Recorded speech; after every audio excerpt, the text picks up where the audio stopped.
Welcome back to another solved problem on shear force and bending moment analysis of a simply supported beam with a combination of loading types.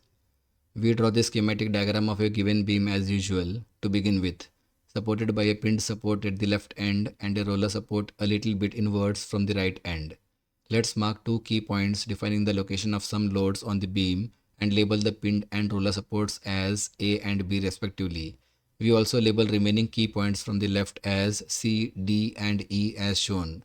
A uniformly varying load of value 1 kN per meter at the end A and 8 kN per meter at the end C is shown acting downwards over the region AC. A downward point load of value 4 kilonewtons and a clockwise concentrated moment of value 10 kilonewton meter act at point D, while a uniformly distributed load of value 2 kilonewton per meter is shown acting downward over region BE. The projections are dropped from the key points and the lengths are marked from the left end as shown. The uniformly varying load over region AC may be conveniently analyzed by considering a uniformly distributed load of 1 kN per meter and a triangular load of ordinate 7 kN per meter separately while writing the equations for the shear force and bending moment.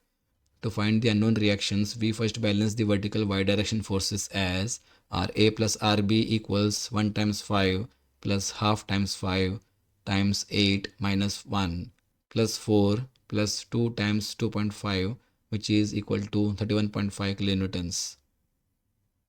Let's name this equation as 1 for later reference. Also, the summation of moments say about the point A is 0.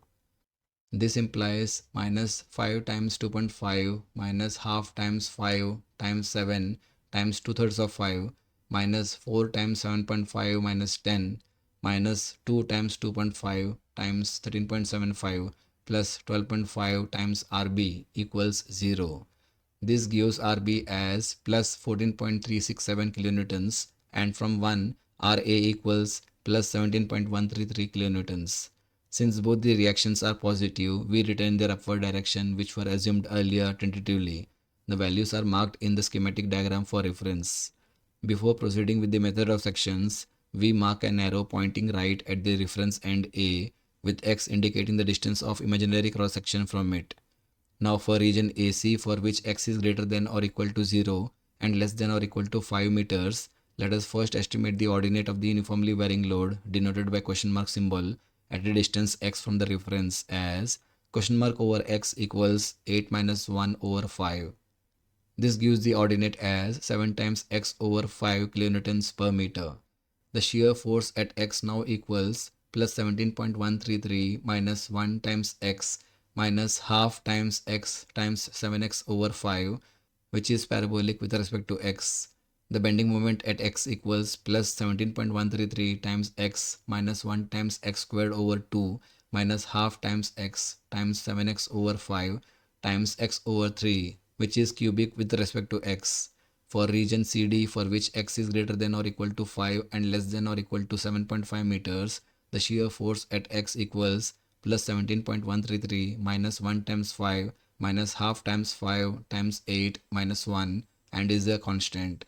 The bending moment at x equals plus 17.133x minus 1 times 5 times x minus 2.5 minus half times 5 times 8 minus 1 times x minus 2/3 of 5, which is linear with respect to x. Similarly, we write the equations for shear force and bending moment at x for the regions dB and BE. It is advised to pause the video at intermittent stages to check the correctness of the terms written for the respective parameters.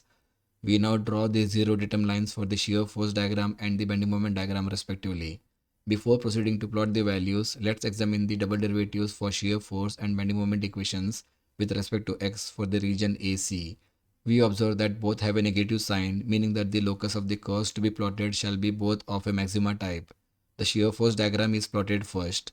Let's name the position of zero shear force in the beam as F. Now, its location can be found by assigning the shear force for region AC as 0, giving the value as 4.312 meters from end A. This is the same location where we expect the bending moment to be maximum, for which the value is calculated as 45.875 kilonewton meter. We now plot the bending moment diagram with the calculated values by applying various limits of the regions to respective moment equations. We name the point of contraflexure or inflection in the region dB as G. The location can be found either by assigning the moment equation for the region dB as 0, giving the value as 11.833 meters from end A, or by using similar triangles which are shaded as shown in the bending moment diagram and using the equations as shown. In the next lecture, we shall have some problems for practice related to finding the shear force and bending moment in simply supported beams, for which answer keys shall be given at the end of every problem for validation and reference.